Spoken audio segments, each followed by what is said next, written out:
పిల్లరా సమయం ఎక్కువ అవుతుంది కనుక త్వరపడదాం పిల్లరా. పరిశుద్ధ గ్రంథం నుంచి కొన్ని విలువైన మాటలు మనం ధ్యానం చేద్దాం క్లుప్తంగానే. హెచ్కేల్ గ్రంథము 47వ అధ్యాయము 1 నుంచి 12 వచనాలు త్వరగా చదువుదాం పిల్లరా.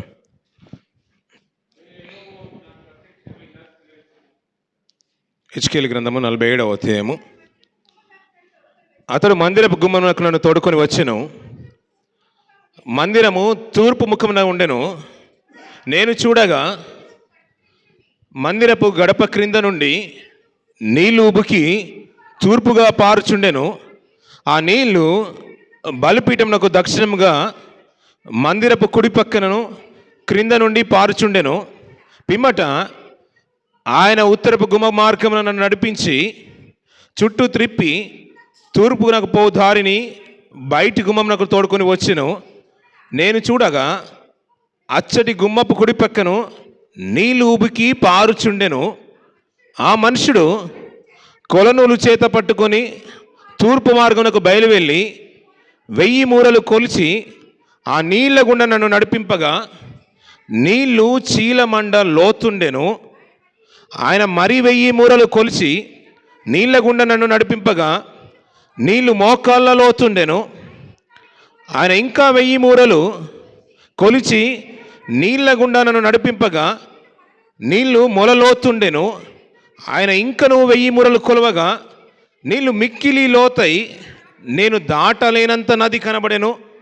దాట వీరు లేకుండా ఈదవలసినంత నీరు గల నది ఆయను. అప్పుడు ఆయన నాతో ఇట్లా, నేను నరపుత్రుడా, నీవు చూచితివి కదా అని చెప్పి నన్ను మరలా నది ఇద్దరికి తోడుకొని వచ్చెను. నేను తిరిగి రాగా నది తీరమున ఇరు ప్రక్కలను చెట్లు విస్తారముగా కనబడెను. అప్పుడు ఆయన నాతో ఇట్లా, నేను ఈ నీళ్లు ఊబికి తూర్పుగానున్న ప్రదేశమునకు పారి అరాబోలోనికి దిగి సముద్రంలో పడును.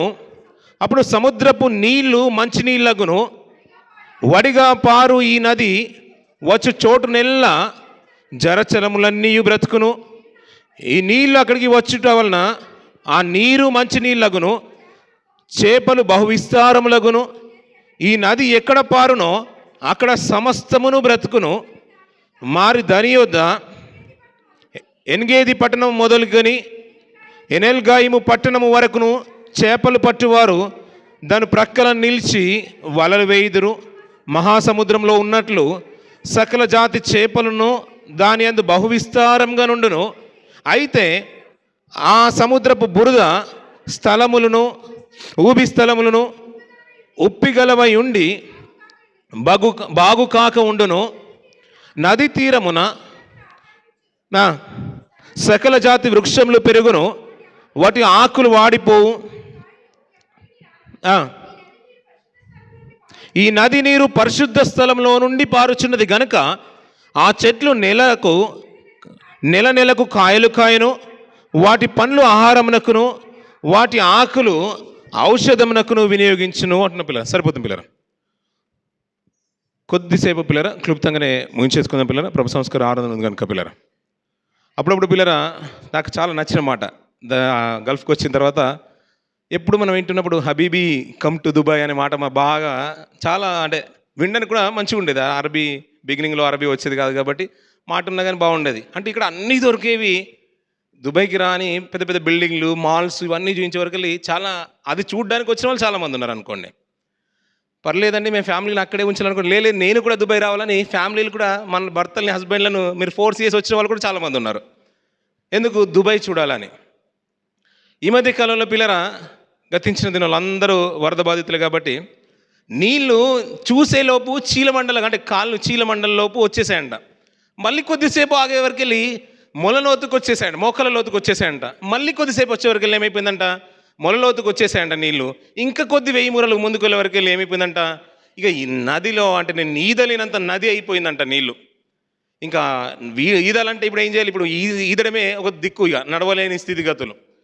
బిగినింగ్లో వర్షం పడ్డప్పుడు వాటర్ ఎలా వచ్చేసంటే కాళ్ళ దాకా వచ్చేసాయి. మన దగ్గర ఎందుకు వస్తుందిలే అని అనుకున్నారు. కాళ్ళు మోకాళ్ళలో చీలమండలు అయిపోయిన తర్వాత మోకాళ్ళ వరకు వచ్చేసాయి, మోకాళ్ళ నుంచి మొల వరకు వచ్చేసాయి, మొల నుంచి పైకి వచ్చేసాయి. ఇప్పుడు ఈదాల్సిన పరిస్థితికి వచ్చేసాం పిల్లలు. ఇదే మాటను పిల్లరా ఆశ్చర్యం అనిపించింది. ఈ మాట చూసుకోండి, ఈ 12 వచనాలు మనసులో ఉంచుకుందాం పిల్లరా. ఈ మాటలన్నీ కూడా పిల్లల నీళ్లు ఉబికి పారుచుండెను అంటున్నాడు. ఆ మాటలన్నీ కూడా మాట్లాడుతున్న హెజ్కేలు గారు ఆయనకు దర్శన రీతిగా ఆయన్ని తీసుకుని ఆత్మవశుడు అతను వెళ్ళిపోతున్న తరుణంలో, అంటే దేవుడు అతను తీసుకుని వెళ్ళిపోతున్నాడు. యెరూషలేము చుట్టూ ఉన్న పరిసర ప్రాంతాలను చూపిస్తున్నాడు. వీరు చెరలో ఉన్నారు, వీరి చుట్టూ ఉన్న పరిసర ప్రాంతాలను తీసుకెళ్ళి వెళ్తున్నారు. దేవుని మందిరాన్ని కట్టుకున్న ఇశ్రాయేలు గురించి, ఆ మందిరపు ఆవరణంలో వారు ప్రవర్తించిన తీరును దర్శన రూపంగానే హెజ్కేలు గారికి చూపిస్తున్నాడు. అయ్యా చూడు, యెరూషలేము చుట్టుప్రక్కల ప్రాంతంలో ఆ గుమ్మపు చుట్టూ ఉన్న పరిసర ప్రాంతాలు చూడు అన్నప్పుడు నీకేం కనబడుతుందంటే, అది తీసుకుని వెళ్తుంటే 1000 మూరలు ముందుకు వెళ్తుంటే నీళ్లు కనిపిస్తున్నది, అది ఉబికి పారుతున్నది, అది పెరిగిపోతూనే ఉన్నది. ప్రవాహం చివరికి వచ్చేసరికి అది నదిలా ప్రవహించిపోతుంది. నేను ఈదలేనంత పరిస్థితికి వచ్చేసింది. అది ఇలా శాఖలు అయిపోతుంది. తూర్పు నుంచి కొన్ని శాఖలు అయిపోయిందంట. అది ఎక్కడి నుంచి పారుతుందంటే పరిశుద్ధ స్థలంలో నుంచి పారుతుందంట. ఇలా పారుతూ అది నది సముద్రంలో పడిపోయిందంట. ఆ సముద్రంలో పడిపోయిన తర్వాత సముద్రంలో ఉన్న ఉప్పు నీరు సైతము మంచినీళ్ళు అయిపోయిందంట. ఆ మంచినీళ్ళు సైతము, అక్కడున్న మంచినీళ్ళు దాని ఇరువైపులా చెట్లు విపరీతంగా పెరిగిపోయి, చేపలు కూడా సమృద్ధిగా అయిపోయి, వలలు వేసేవారు ఎక్కువైపోయారు. అది ఎలా ఉందంటే ఆకువడక ఫలించు చెట్టు వలె ఉండిపోయింది. అది సస్యశ్యామలంగా నివసించిపోతుంది. ఆ ప్రాంతం అంతా కూడా అంత సమృద్ధిగా ఉండిపోయిందని చెప్తున్నాడు పిల్లరా. ఆశ్చర్యం అనిపించే మాట ఏంటంటే పిల్లరా, ఎప్పుడు చూసినా కానీ అంటే దేవుని యొక్క క్రియలు కూడా అద్భుతంగా అనిపిస్తుంది. అది ప్రతి ఒక్క మాట అద్భుతంగా అనిపిస్తుంది. సముద్రాలేమో దానికి ఆనకట్టలు అంటే ఏమీ లేవు పిల్లలు. సముద్రానికి బాగా తెలిసిన మాటలు కదా, మనం బీచ్కి వెళ్ళినా కానీ చూస్తూ ఉంటాం. అదేమో చాలా గొప్పగా ఉంటుంది. పారే విధానం దానికి లేదు, ప్రవహించే విధానం దానికి తెలియదు. అలల తాకిడి మనం ఎప్పుడు చూస్తూ ఉంటాం, కానీ అది ప్రవహించదు. మంచినీరేమో ఎప్పుడు ప్రవహిస్తూనే ఉంటుంది. అంతెందుకు పిల్లరా, ఎప్పుడో నాసిక్లో పుట్టిన గోదావరి నది ఈ తెలంగాణ కొన్ని స్టేట్స్ జిల్లాల్ని టచ్ చేసుకుంటూ చివరికి మన ఆంధ్రప్రదేశ్ నుంచి బయట వెళ్తూ ఎక్కడ అంతర్వేది ఆ పరిసర ప్రాంతంలో సముద్రంలో కలిసిపోతుంది. అదే సముద్రం నీరు ప్రవహించేసింది అనుకోండి పిల్లరా, ఏది కూడా బ్రతకలేదు. అది దానివల్ల ఆ నీరు నిరుపయోగంగానే వెలిచిపోతుంది. మంచినీరేమో దేశం గుండా ప్రవహిస్తుంది, సముద్రపు నీరేమో ఒకానొక స్థితిగతుల్లో తటస్థంగానే నిలిచిపోయింది. అంటే దేవుడు ఏది చేసినా ఒక పర్పస్ మీద, ఆయన ఒక అడ్మినిస్ట్రేషన్ అద్భుతం అనిపిస్తుంది. ఉప్పు నీరు ప్రవహించాల్సిన స్థానంలో మంచినీరు ప్రవహించేసే సమర్థుడు ఆయన. ఈ మంచినీరు ప్రవహిస్తూ అంట సముద్రంలో కలిసిపోయిన తర్వాత ఆ సముద్రపు నీరు కూడా మంచినీరు అయిపోయిందంట. అందులో విస్తారమైన చేపలు, దాని చుట్టుపక్కల చెట్లు ఇవన్నీ కూడా ఫల వృక్షాలన్నీ కూడా ఎక్కువగా అభివృద్ధి చెందుతాయి అంటున్నాడు. అంతెందుకు పిల్లరా, కొన్ని సంవత్సరాల క్రితం దివంగత నేత వైఎస్ రాజశేఖర రెడ్డి గారు, ఆయన రెడ్డి గారు ప్రభుత్వ పరిపాలన ఉన్నప్పుడు ఆయన ఒక జలయజ్ఞాన్ని ప్రవేశపెట్టాడు పిల్లరా. ఇంకుడు గుంతలు కానీ ఎక్కడ ప్రాజెక్టులు కనిపించినా అక్కడ నీళ్ళు నిల్వయ్యే అవకాశం ఉంటే అక్కడ ప్రాజెక్టులు కట్టేశారు పిల్లరా, డ్యాములు కట్టేశారు. చాలా మట్టుకు ఆయన స్టార్ట్ చేసిన ఆయంలో ఉంది కదా పిల్లరా, ఇప్పటి వరకు జరుగుతుంది. ఆ ప్రాజెక్ట్ ఇంకా కంప్లీట్ అవ్వలేదు. ఏం ప్రాజెక్ట్ అది? పోలవరం ప్రాజెక్ట్ పిల్లరా. అది కడితే కొన్ని వేల సెక్టర్లలో పంట పొలాలన్నీ కూడా సస్యశ్యామలంగా ఉంటాయనే ఉద్దేశంతో, మంచి ఉద్దేశంతో తీసుకొచ్చారు పిల్లరా. ఎందుకు? నీటిని నిల్వ చేసుకుంటే దాని తర్వాత కొన్ని తరాల వరకు కూడా ఉపయోగం ఉంటుందని. వర్షం అనేది పిల్లరా నిజంగా చెప్పాలంటే దేవుని యొక్క ప్రేమ పిల్లరా. ఆ ప్రాసెసే గొప్పది. వర్షం అనేది సముద్రంలో ఉన్న నీరు, ఉప్పు నీరు వేడెక్కి అది ఆ మేఘాల్లోకి వెళ్ళిపోవడము, అక్కడి నుంచి ఆయన కురిపించడము, అది ఒక్కొక్క డ్రాప్ లాగా రావడం అనేది అది అద్భుతం కాదా పిల్లరా.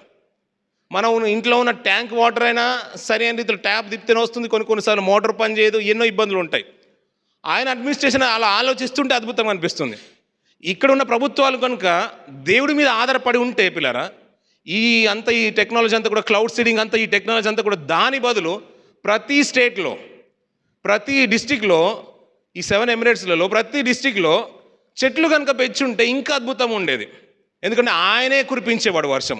ఇప్పుడు ఆయన మీద ఆధారపడకుండా ఇప్పుడు ఏమైపోయిందంటే ఆర్టిఫిషియల్గా తమ మేధాశక్తిని, తన జ్ఞానాన్ని మీద ఆధారపడిన స్థితిగతులకు వెళ్ళిపోయారు పిల్లలు. దీనివల్ల ఇప్పుడు తాత్కాలికంగా వాళ్ళు సుఖంగా ఉన్నా, సంతోషంగా ఉన్నా, పరిణామాలు మాత్రం చాలా దారుణంగా ఉంటాయి పిల్లరా. ఎప్పటికైనా కానీ గుర్తుంచుకోండి పిల్లరా, దేవుని మీద ఆధారపడకుండా మనం ప్రక్క తొలగి మన స్వనీతిని కనుక ఆధారం చేసుకుంటే సుఖంగానే ఉంటుంది తాత్కాలికంగా, కానీ శాశ్వత కాలం వరకు అది మనల్ని బాధిస్తూనే ఉంటుంది పిల్లరా. ఒకని ఎదుట అది సరి అయినదిగానే కనబడుతుందట మార్గము. అది ఎప్పటి వరకు అంటే గుంటలో పడిపోయే వరకు, తుదకు వరకు అది ఏమాత్రం కూడా మనకు తెలియదు పిల్లరా.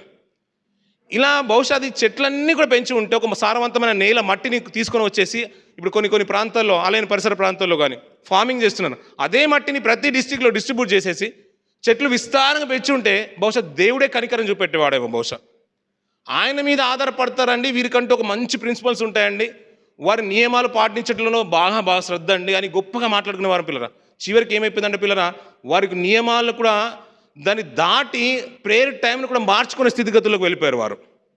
ఒకప్పుడు ఫ్రైడే 12:30 అంటే ప్రేయర్ అయిపోయేది పిల్లలు. ఈ మధ్య ఏమైందంటే 12:30 కాస్త ఏమైపోయింది 1:30కి మారిన స్థితిగతులు కూడా మనం చూస్తున్నాం. అంటే ఇక్కడ కూడా ఏంటంటే దేవుడి మీద ఆధారపడకుండా తమ స్వనీతి కొరకు తన స్వలాభం కొరకు ఆ కార్యక్రమాలు కూడా మార్చుకునే స్థితిగతులకు వెళ్ళిపోయారని మనకు అర్థమైపోతుంది. అందుకని పిల్లరా, ఎవరిని చూసి మనం వెంటనే సర్టిఫై చేయొద్దు. తీర్పు ఇవ్వాలన్నా న్యాయంగా జడ్జిమెంట్ ఇవ్వాలన్నా ఆయనే ఇవ్వాల్సింది, అంతే. ఇక్కడ మంచి మాట ఏంటంటే పిల్లరా, ఈ జీవజలాల గురించి మాట్లాడుతున్నాడు. అది ఎక్కడి నుంచి పారుతుందో కిందికి చూడండి పిల్లరా, అది ఎక్కడి నుంచో పారుతుందో చూడండి పిల్లరా. తూర్పుగానున్న ప్రదేశం నాకు పారి అరాబాలోకి దిగి సముద్రములో పడును. 12వ వచనం చూడమ్మా, చివరి మాటలు. ఈ నది నీరు పరిశుద్ధ స్థలంలో నుండి పారుచున్నది గనుక ఆ చెట్లు నెలకు కాయలు కాయును అంటున్నాడు పిల్లరా. ఎక్కడి నుంచి పారుతుందంట? అది పరిశుద్ధ స్థలంలో నుంచి నీరు పారుతుందంట. ఇప్పుడు మనం ఈరోజు వచ్చిన వరదల గురించి మాట్లాడుకున్నట్టుగా ఆ నీరు గురించి మాట్లాడినట్టుగా అనిపించట్లేదు పిల్లరా. ఇంకా ఈ నీరు గురించి మాట్లాడుతూ ఈ ప్రవాహం గురించి మాట్లాడుతూ పాత నిబంధనలు ప్రతి పుస్తకంలో కనబడుతుంటాయి ఈ నీరు గురించి మాటలు. ఒక మాట చూసుకుందాం, జకర్య గ్రంథము 14వ అధ్యాయం 8వ వచనం. తర్వాత తీద్దాం పిల్లరా, 14వ అధ్యాయం 8వ వచనం. జకర్య గ్రంథము 14వ అధ్యాయం 8వ వచనం పిల్లరా. ఆ దినమున జీవజలములు యెరూషలేములో నుండి పారి సగము తూర్పు సముద్రమునకును సగము పడమటి సముద్రమునకును దిగును. వేసవి కాలమందును చలికాలమందును అలాగునే జరుగునట. ఏ కాలంలో అంట? వేసవి కాలంలోను చలికాలంలో అంట పిల్లల. ఈ పారే నీరు ఎప్పుడు ప్రవహిస్తుందంట? వేసవి కాలంలోను చలికాలంలో. వర్షాలు సర్వసాధారణంగా ఎప్పుడు పడుతూ ఉంటాయి మనకు? వేసవి కాలంలోను ఎప్పుడు పడుతుంటాయి? వేసవి కాలంలోను చలికాలంలో పడుతుంటాయి, అంతే కదా పిల్లరా? ఎప్పుడు పడతాయి వర్షాలు? వర్షాకాలంలోనే పడతాయి. కానీ ఈ నీరంట వేసవి కాలంలోను చలికాలంలోనూ ప్రవహిస్తూ ఉంటాయంట. అది ఎక్కడి నుంచి పరుస్తుంది అంటున్నాడు? ఆ దినమున జీవజలములు యెరూషలేములో నుండి పాగి సగము తూర్పు దిక్కున సగము పడమటి దిక్కున దిగును అంటున్నాడు పిల్లరా. ఎక్కడి నుంచి పారుతాడంట? యెరూషలేములో నుంచి అంటే. ఇంకా ఇక్కడ మాట మాట్లాడు దానికి యాడ్ చేస్తూ అంటున్నాడంటే ఆ నీళ్లు ఉబికి అనే మాట హెచ్కేలో చూసిన మాట. జకర్య గారు ఏమంటున్నాడంటే దాన్ని జీవనదులు అంటున్నాడు పిల్లరా. ఆయన మాట చూడండి పిల్లరా, జీవజలములు యెరూషలేములో నుండి పారి అంటున్నాడు. ఆ నది కాస్త నీళ్లు కాస్త ఏమైపోయినంటే జీవజలాలు అయిపోయాయి పిల్లరా. ఎక్కడి నుంచి పారుతాడంట? యెరూషలేములో నుంచి పారుతాడంట. అందుకే హెచ్కేలో ఏమన్నాడు? ఆయన పరిశుద్ధ స్థలంలో నుంచి పారుతాడు అంటున్నాడు పిల్లరా. ఇంకొక మంచి మాట చూద్దాం పిల్లరా, కీర్తన గ్రంథంలో నుంచి 46వ అధ్యాయం 4వ వచనం. త్వరగా తీద్దాం పిల్లరా, 46వ అధ్యాయం 4వ వచనం.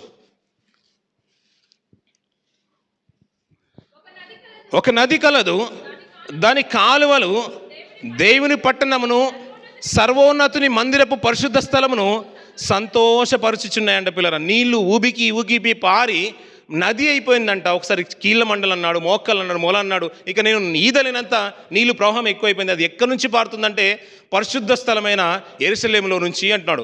దాన్ని ఇంకేమన్నాడు? జీవజలములు అన్నాడు.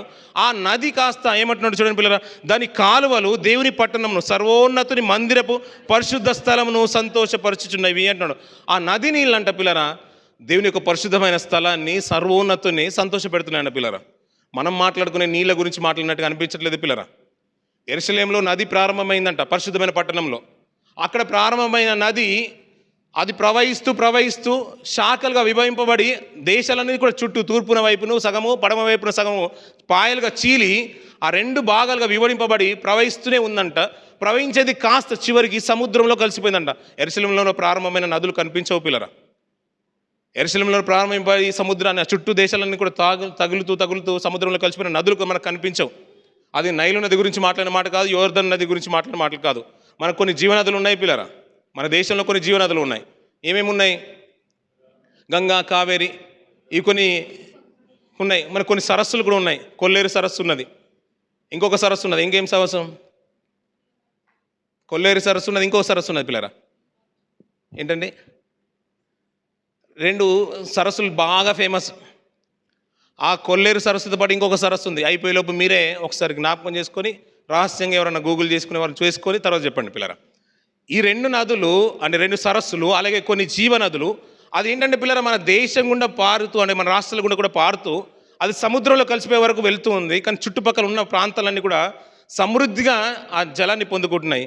కొన్ని జీవనదులు సైతము ఎండిపోయిన దాఖలాలు మనం చూస్తూనే ఉన్నాం పిల్లరా. నీరు వల్ల ఎత్తడిపోయిన భూములు మనం చూస్తున్నాం పిల్లరా. అంటే నీరు సమృద్ధి కనుక కొన్ని పంట పొలాలు ఎండిపోయిన భూములు చూసాం పిల్లరా. కానీ ఇది యెరూషలేములో నుంచి ప్రారంభమైన ఈ నది అంట, నీళ్లు సైతం అంట, కొంచెం ప్రారంభమైన నీళ్లు అది చాలా ఎత్తుకి ఎదిగిపోయి నదిలా ప్రవాహం ప్రారంభమైంది. దీన్ని జీవజలాలు అన్నాడు. అది పరిశుద్ధమైన స్థలంలో ప్రారంభింపబడ్డదంట. ఇది అంతేకాదు, ఇది ప్రారంభింపబడిన ఈ నది సర్వోన్నతుని సంతోష పెడుతుందంట పిల్లరా. ఇంకో మాట చూద్దాం పిల్లరా. సామెతలు 18వ అధ్యాయం 4వ వచనం కూడా చూడండి పిల్లరా. త్వరగా తీద్దాం. 18:4 వచనం పిల్లరా. మనుషుని నోటి మాటలు లోతు నీటి వంటివి, అవి నది ప్రవాహం వంటిది, జ్ఞానపు ఊట వంటిది అంటున్నాడు పిల్లరా. మనం అనుకునే ఈ నదులు కావు. మనం ఇంట్లో ఇప్పుడు ఇంకా చూస్తున్నాం కదా, దుబాయ్లో ఏది లేదనుకున్నామో అది కూడా వచ్చేసింది. ఇప్పుడు నదిలా ఇంకా షార్జాలో, అబుసాగర్ పరిసర ప్రాంతాల్లో ఇంకా నీటితో జలమయం ఉన్నాయి. అంతెందుకు పిల్లలు, సోదరులు చెప్తుంటే చాలా బాగా అనిపించింది. రోడ్ల మీద బోట్లు వేసుకుని తిరిగిన రోజులు ఈ మధ్యకాలంలో సోదరు మనల్ని చూస్తున్నారు. అంతేందుకు, సోదరుడు అదే బోట్లో వచ్చాడు ఇందాక. అక్కడికి వెళ్ళి తీసుకురావడానికి చాలా గొర్రెలు, పశువులన్నీ కూడా చనిపోయాడు పిల్లరా. ఈరోజు కూడా వాళ్ళ బోట్ల ద్వారా లోకల్స్ని షిప్ చేస్తూనే ఉన్నారు వేరే ప్రాంతాలకి. కలబోలు ఇంకా నీరు అలాగే నిలిచి ఉంది పిల్లరా. ఇక్కడేంటే పిల్లరా, ఆ నీరు గురించి మాట్లాడట్లేదు. ఈ జీవనలం అన్నాడు, పరిశుద్ధమైన స్థలంలో నుంచి ప్రవేశిస్తుంది అన్నాడు. ఇది యెరూషలేము పరిసర ప్రాంతం నుంచి ప్రారంభమైపోయి అది మహాసముద్రంలో కలిసిపోతుంది అన్నాడు. దీని శాఖలు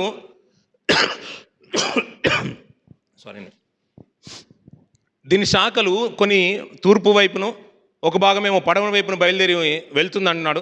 ఇది వెళ్తూ సముద్రంలో కలిసిపోయింది. చేపలు విస్తారం అయిపోయినాయి, వల వేసుకునే వారికి కూడా ఉపాధి కలిగింది అన్నాడు. ఇవన్నీ కూడా ఏంటంటే లోకంలో మనకు కనిపించే జలాల గురించి మాట్లాడుతూ ఉద్దేశం అంతా కూడా దాని గురించి కాదు. ఆ నది సర్వోన్నతుని సంతోషపెడుతుందంట. ఆ నది సర్వోన్నతుని సంతోషపెడుతుందంట.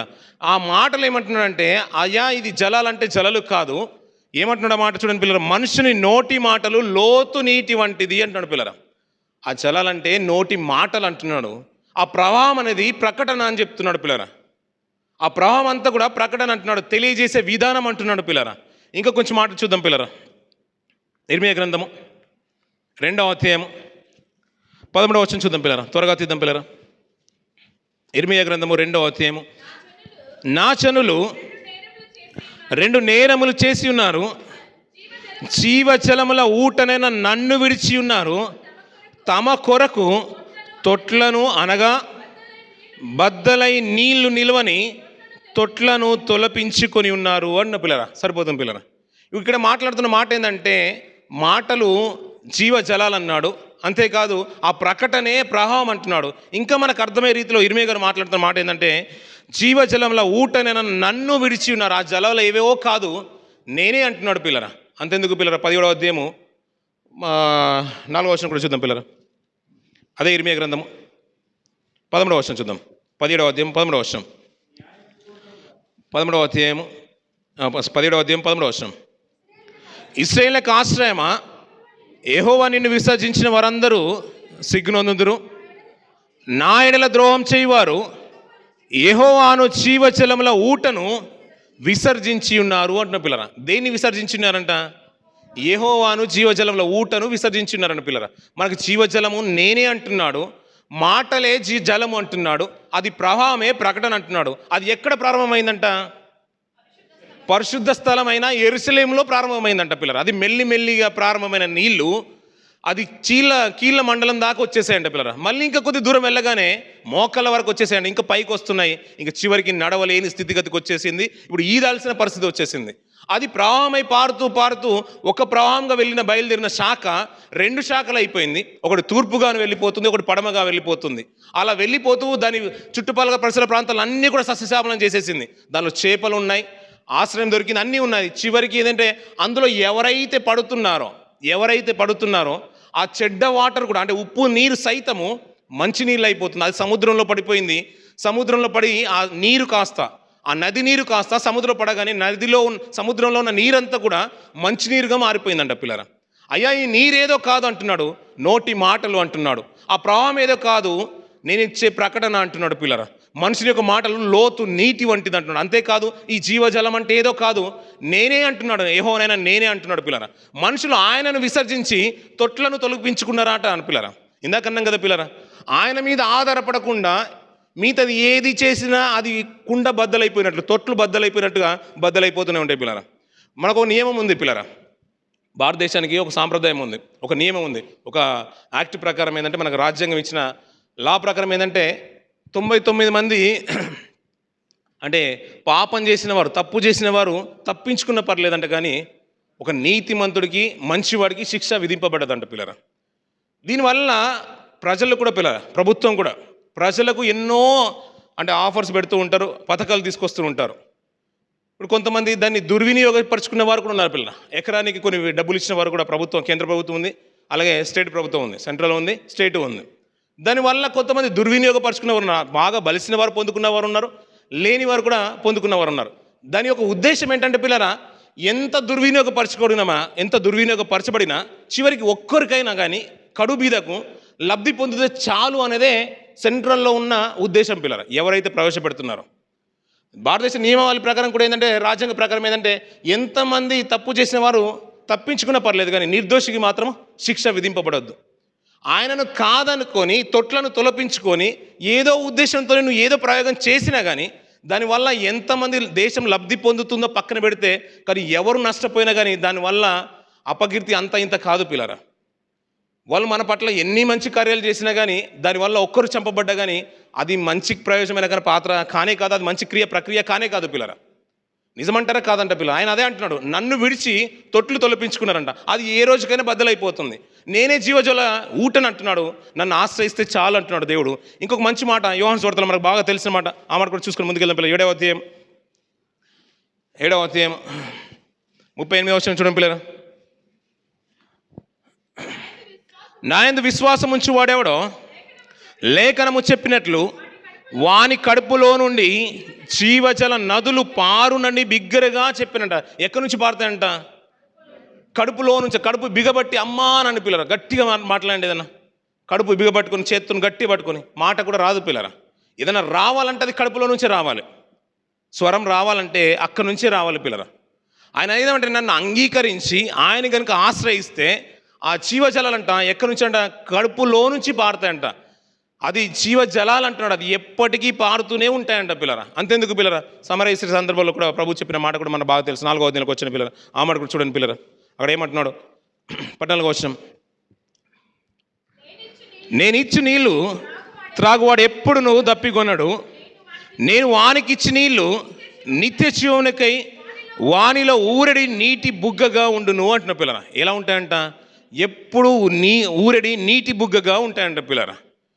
పిల్లరా, ప్రాజెక్టులలో ఎప్పుడైతే జలయజ్ఞం చేయబడిందో పిల్లరా, దాని తర్వాత కొన్ని సంవత్సరాల వరకు పంటలు బాగా పండాయి పిల్లరా. ఏ రాజైనా, ఏ నాయకుడైనా, ఏ మంత్రి అయినా, ఏ ప్రెసిడెంట్ అయినా కానీ పిల్లరా, వ్యవసాయం మీద కానీ జలాల మీద కానీ శ్రద్ధ వహిస్తాడో ఆ దేశం కానీ రాష్ట్రం కానీ చాలా అభివృద్ధి చెందుతుంది పిల్లరా. దేవుని మన్ననలు కూడా పొందుకుంటాయి. నీరు వచ్చినప్పుడు అది ప్రవాహంలో వెళ్ళిపోతుంది. దాన్ని ఆపడానికి ప్రాజెక్టులు లేనప్పుడు, ఆనకట్టలే లేనప్పుడు అది ఎంత వచ్చిన ప్రయోజనం ఏం లేదు కదా పిల్లరా.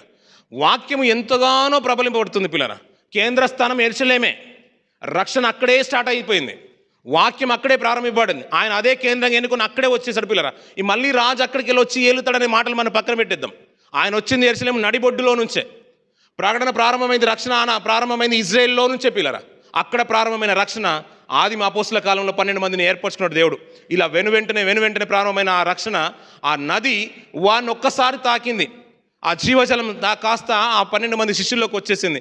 అక్కడ ఆదిమ సంఘము ప్రకటింపబడుతున్న తరుణంలో 3000 మంది, 5000 మంది అది ప్రవాహంలో ప్రవహిస్తుంది. యెరూషలేములో ప్రారంభమైనది. చుట్టుపక్కల పరిసర ప్రాంతాలు, తూర్పుగా ఉన్న దేశాలన్నీ కూడా తాకుతూ, ఇప్పుడు అన్య రాజ్యాలైన, అన్య దేశాలైన భారతదేశం సైతం కూడా రక్షణలోకి వచ్చే రీతిగా అది అనేకులను తాకించేసింది పిల్లరా. ఆ మాటలు వస్తున్నప్పుడు పిల్లరా, మన జీవితాలు ఒకప్పుడు ఉప్పు కల జీవితాలే, పాపపు జీవితాలే. మీరు ఒప్పుకున్నా ఒప్పుకోపోయినా అది రక్షణ అంటే ఏదైనా ఉందంటే అది ప్రభులోనే ఉంది. ఆ మాటలు తాకి ఎవరైతే సాత్వికంతో అంగీకరించేశారో ఆ ఉప్పు నీరు సైతము మంచిగా మార్చబడింది పిల్లరా. అందులో ఇప్పుడు ఏమైపోయింది, అనేకులకు ఆశ్రయం కలిగింది. అదే ఆదిమ సంఘంలో ఉన్న పేతురు గారు కూడా అదే మాట్లాడతారు. ఆయన ప్రకటన వినగానే అనేకులు వచ్చేసారు. వారిని కూడా ప్రభు ఎన్నుకున్నప్పుడు అదే మాట్లాడేశాడు, ఇక నుంచి చాలు చేపలు పట్టుకునే చాలు, ఇక నుంచి మనుషులు పట్టే జాలరుగా మిమ్మల్ని చేస్తానన్నాడు పిల్లరా. ఆ రోజు ఉన్న చేపల గురించి మాట్లాడుతున్న మాటలు కాదు, ఆ రోజు అనేకులకు ఆశ్రయం దొరికిందని హెచ్కేలు మాట్లాడిన మాటలు, ఆ చుట్టుపక్కల ఇరు పక్షాలు ఉన్న చెట్ల గురించి మాట్లాడుతున్న మాటలు కాదు, అది సభ్య సమాజం గురించి మాట్లాడుతున్న, ప్రపంచం గురించి మాట్లాడుతున్న మాటలు అవి. అక్కడ రక్షణ ప్రారంభమైపోయింది, అది నడిబొడ్డున ప్రారంభమైపోయింది యెరూషలేము దేవాలయంలో. ఈ మాటలన్నీ కూడా ఎక్కడైతే ప్రకటన వెలువడుతుందో ఈ ప్రవాహంలా ప్రవహిస్తూనే ఉంది, ప్రపంచమంతటా కూడా తాకేసింది పిల్లరా. పౌలు గారి సందర్భం వచ్చేసేవరకు వెళ్ళి పిల్లరా, ఎఫెసీలో ప్రారంభమైన పరిచర్య, అక్కడ దేవతలు అనే విగ్రహాలు సైతం, అర్తమాదేవి విగ్రహాలు సైతము వారు దేవతగా పూజించుకునే తరుణంలో వారు భయపడిపోతున్నారు. మనుషులతో చేయబడినవి దేవతలు ఎలా అవుతాయి, అది విగ్రహాలు అవుతాయి. అయ్యా అమ్మ మీరు ఎందుకు ఇలాంటి పూజిస్తున్నారంటే, అయ్యా మా దేవుడు ఎక్కడ ఆరాధింపకుండా భయపడిపోతాడో తగ్గిపోతాడో అనే ఉద్దేశంతో ఇంచుమించు 2 గంటల పాటు కేకలు ఎత్తి మరీ మాట్లాడుతున్నారు, అర్థమదేవే గొప్పది అని. ఆ కేకలే గెలిచేసే పిల్లలు. కానీ అక్కడ మొదలైన పరిచర్య పౌలు గారిది ఎఫెసీ మొదలుకొని ఆసియా దేశం అంతటను విస్తారంగా ప్రకటన వెలువడిపోయింది పిల్లరా. అది ఎక్కడ విభజించిందంట, ఆ నది కాస్త వెళ్తూ వెళ్తూ సముద్రంలో పడిపోయిందంట పిల్లరా. ఉప్పు నీరు సైతము మంచి నీరుగా మార్చబడిందంట పిల్లరా. ఆ మార్చబడిన పిల్లరా పౌలు గారు ఎఫెసీ గురించి మాట్లాడుతున్న మాటలు అపోస్తల కార్యం 19వ అధ్యాయం, త్వరగా తీద్దాం పిల్లరా, 19వ అధ్యాయం 26వ వచనం చూడండి పిల్లరా.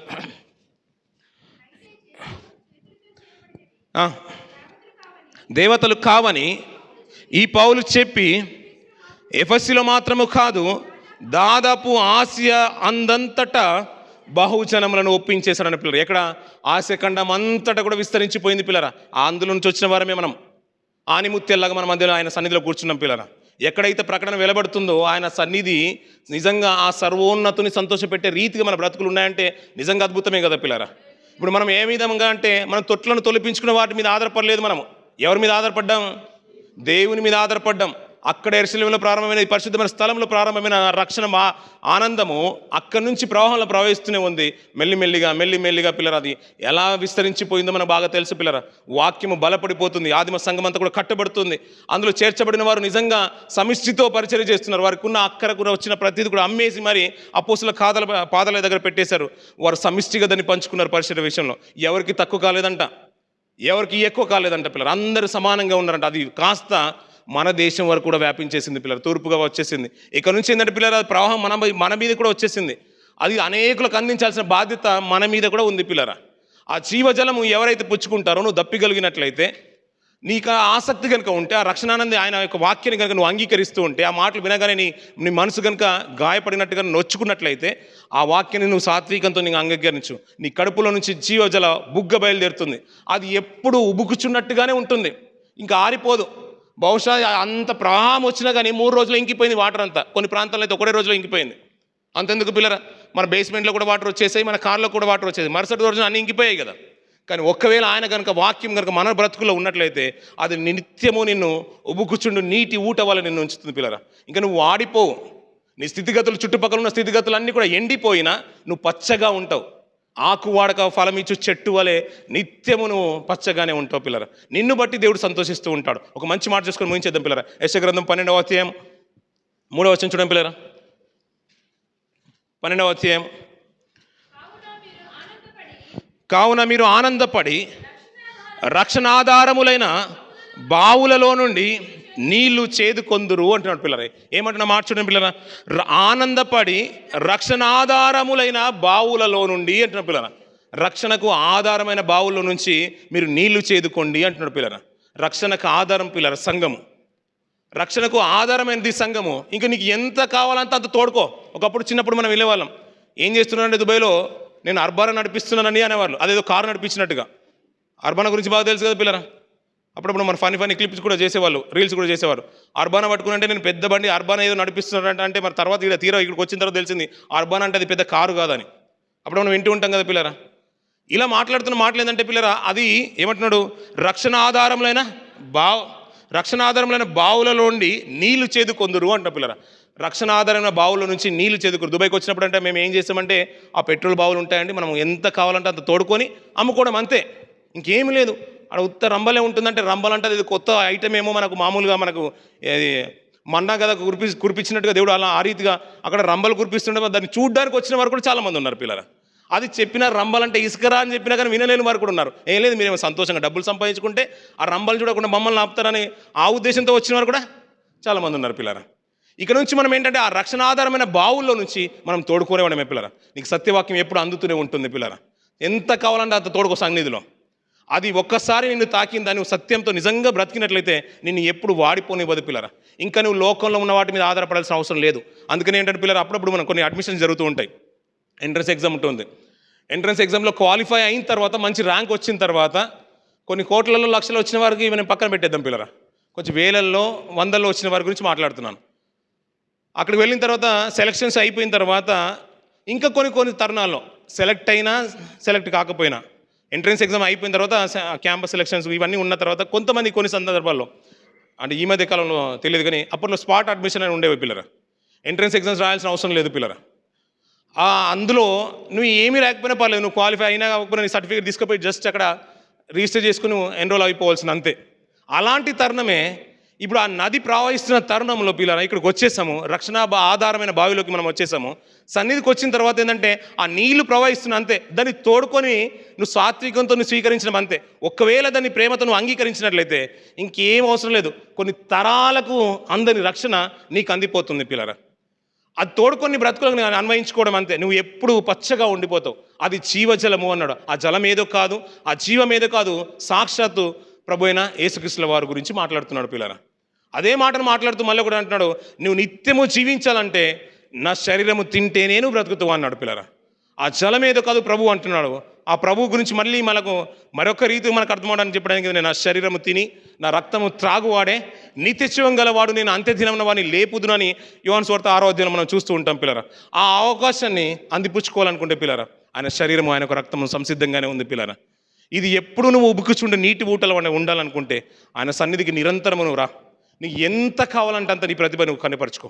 నీకున్న ప్రతిభను బట్టి ఆ పరమ తండ్రి సైతము సంతోషపడిపోవాలి పిల్లరా. అదే మాట మాట్లాడతారు కీర్తనకారుడు, అదే మాట్లాడుతారు. అది సర్వోన్నతుని సంతోషపెడుతుందంట పిల్లరా. ఆ జీవజలము ప్రభు మనకు పంచిపెట్టాడు పిల్లరా. అది నీ కడుపులోకి వచ్చిన తర్వాత అది నీటి బుగ్గగా ఉబుకుచూ ఉంటుంటే నీ నోటి నుంచి వచ్చే సుమధుర మాటలు కానీ, ఆ పాటలు కానీ, నీ ప్రార్థన కానీ, నీ స్తుతి ఆరాధన కానీ ఇంకొకరిని రక్షణలోకి తీసుకొచ్చే రీతిగా ఉండాలి. వారు వాడిపోయిన జీవితాలు ఫలభరితంగా వెలిగించే రీతిగా నీ మాటలు ఉండాలి పిల్లరా. ఆ ప్రవర్తన చూసి నీ పరమ తండ్రి సంతోషించాలి. అయ్యా నాకు ఇలాంటి కుమారుడు ఉంటే చాలు అనుకోవాలి పిల్లరా. అదే కావాలనుకుంటున్నాడు పిల్లల సంఘంలో. మరొకసారి అన్నాను, ఒకవేళ మన జీవితాలు ఇంకా లోకం వైపు ఉన్నట్లయితే ఆయన జీవజలము, ఆయన ఒక జీవమైన ఆహారము, నిజమైన ఆహారము, నిజమైన పానము సంసిద్ధంగానే ఉంది పిల్లరా. దాన్ని అందిపుచ్చుకోవడానికి సిద్ధపడతాం. మనల్ని మనం విమర్శించుకొని ఆ బలను సమీపించడానికి ప్రయత్నం చేద్దాం పిల్లరా. ఈ కొద్ది మాటలు దేవుడు దీవించి ఆశ్రయించును గాక. ఆమెన్.